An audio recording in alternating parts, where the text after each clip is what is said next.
I have decided to slow the spinning of the globe backward just a little bit because last night we had a giant dose of common sense go out over the airwaves. Primary suggestions for dealing with the current issue going around the globe: turn your head when you cough or sneeze and wash your hands. You know, that same thing you taught your preschooler and kindergartner, regardless. That was the advice. No martial law, no mass closures of schools, no impending total societal collapse, no overwhelming of the healthcare system. In fact, he literally said the opposite. The average American has a very, very low chance of contracting the virus. He said that.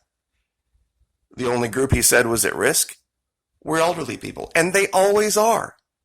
That's the same whether it's the flu, whether it's pneumonia. In fact, there's a CNN ran out this garbage piece, this guy in Rome, Georgia that has it.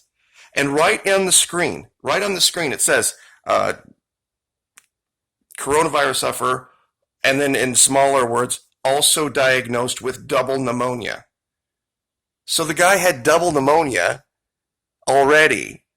And, he's sitting there in the hospital.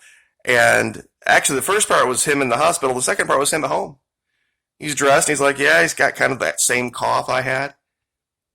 And he's like, yeah, getting over it. But the funny thing is that he hadn't had any contact with his son or his grandbaby, but they sent his son home from work indefinitely, and they closed his grandkid's school, and he hadn't even been around him. You see, this is the game they're playing.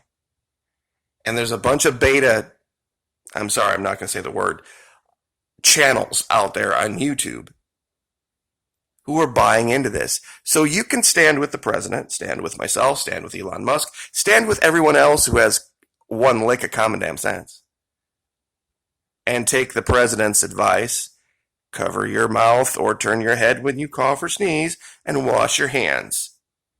And the virus will stand no chance. Now, real quick, I've got something I want to talk to you guys about. There's a certain part of the country that should be overrun with coronavirus. It's not.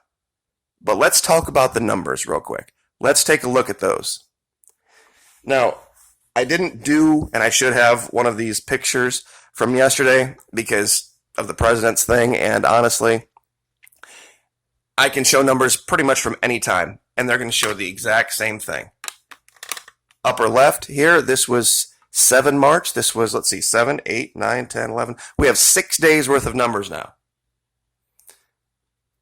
So the numbers, 105,000 cases. We're up to 129,000 now. So we have had, 25,000. So about a 25% increase in the number of cases. However, the number of serious cases at that time was 6,200. Guess what it is now? 5,700. So we've had a massive collapse in the number of people who have it in critical condition. It was 14% 6 days ago. Now it's only 10%. 14% of the people, mostly almost every single one of them in either South Korea, Japan, or China, in critical stage with this stuff, dropping now like a stone to 10%.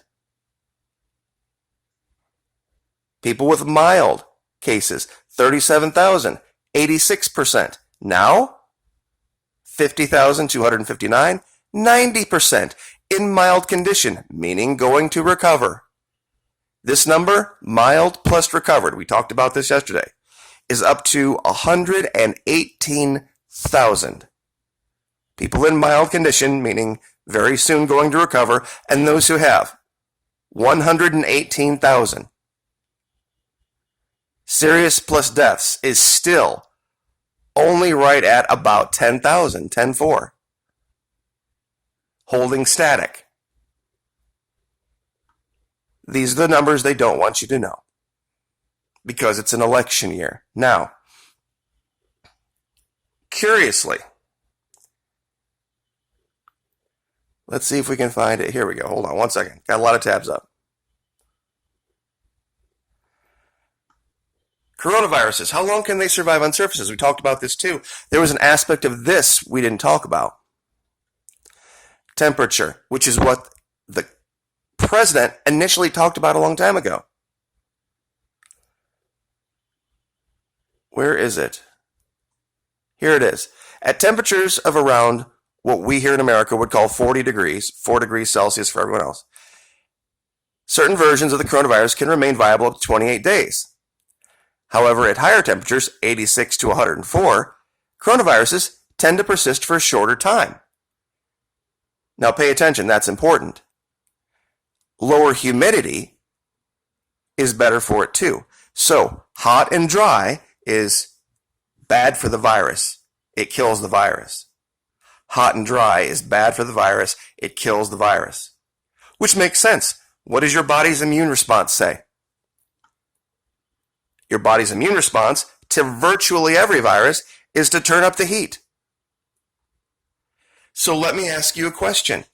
We have the perfect storm in Florida for the coronavirus.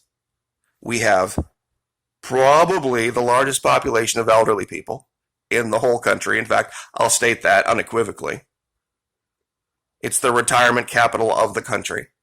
There's areas right down around Disney, the villages in that whole area, where it's just giant swaths. Tens, if not hundreds of thousands of people average age mid-70s to 80. That would be the most vulnerable population you would think. Well, no, you wouldn't think that. That's what's been stated, not only by the president, but by everyone else. Fact. What else do we have? We have theme parks. Pretty much wrote the book on theme parks down here. Theme parks are literally the exact opposite of self-quarantine. Literally the exact opposite. Whole bunches of people all crowding together, touching turnstiles, touching handrails, using common bathrooms, breathing the same air, jumping in the same swimming pools, living in hotels. 1 million unique visitors every single week. 60 million visitors to Disney World every single year. And really no hiccup in business. Now, why isn't Florida the epicenter? Because the president was right. You know, I'm asking myself, where was this guy 3.5 years ago? Where was this calm, rational, level-headed guy giving out good common sense advice about nonpartisanship, which he also said, about working together and not panicking? Where was that guy 3.5 years ago? Might have voted for that guy. It's just very odd to see. I mean, the last thing you would describe the current leader as in 2015 was calm, rational, or level-headed.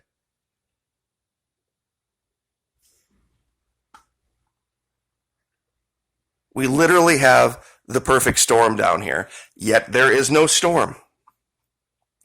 In Florida, there is one nursing home, little tiny pocket, couple in Miami.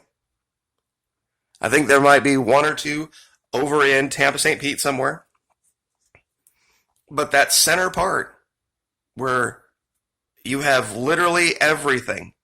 You've got kids that are just about as unsanitary as you can get, running around everywhere, communal everything, and right on top of a giant population of elderly people.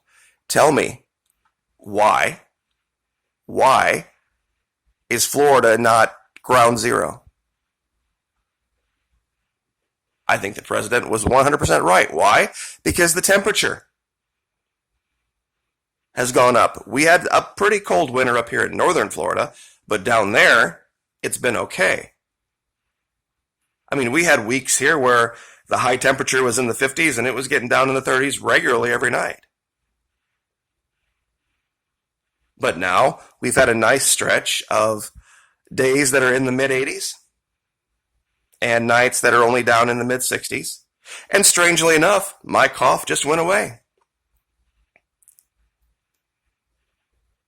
And one other thing, and let's see if I can find it.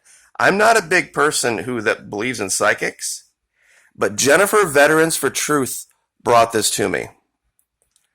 And let's see if I can find it.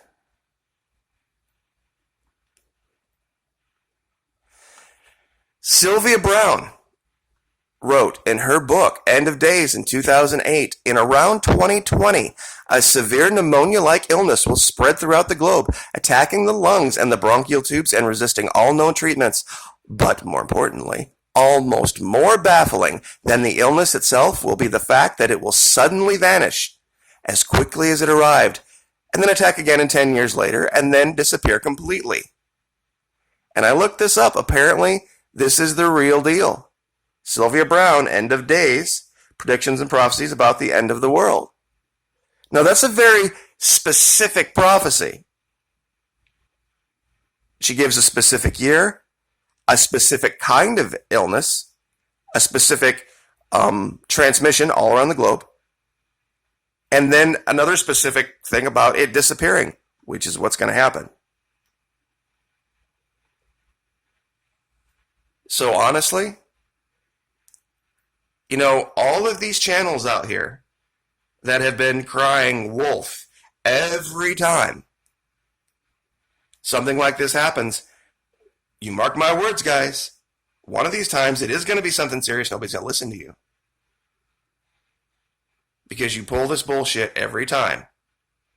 4G was supposed to be the end of the world. 3G was supposed to be the end of the world. Now it's 5G. You realize they've had 5G in Austin for 2 years? Why isn't Austin on the edge of the total abyss health-wise? I have a daughter that lives there. Uses 5G all the time. Healthy as a horse. It's just ridiculous YouTube nonsense. So, those of you who stuck with me and supported me, pray for those who are still languishing in the emotionalism driven by the mainstream media. Lift them up in your prayers and see if they can be brought into the mind of Christ. Because the Bible says, my people perish for lack of knowledge, not lack of faith. So we will leave it there. I'll continue to pray for you. Please continue to pray for me. Like, share, subscribe, and we will see you next time.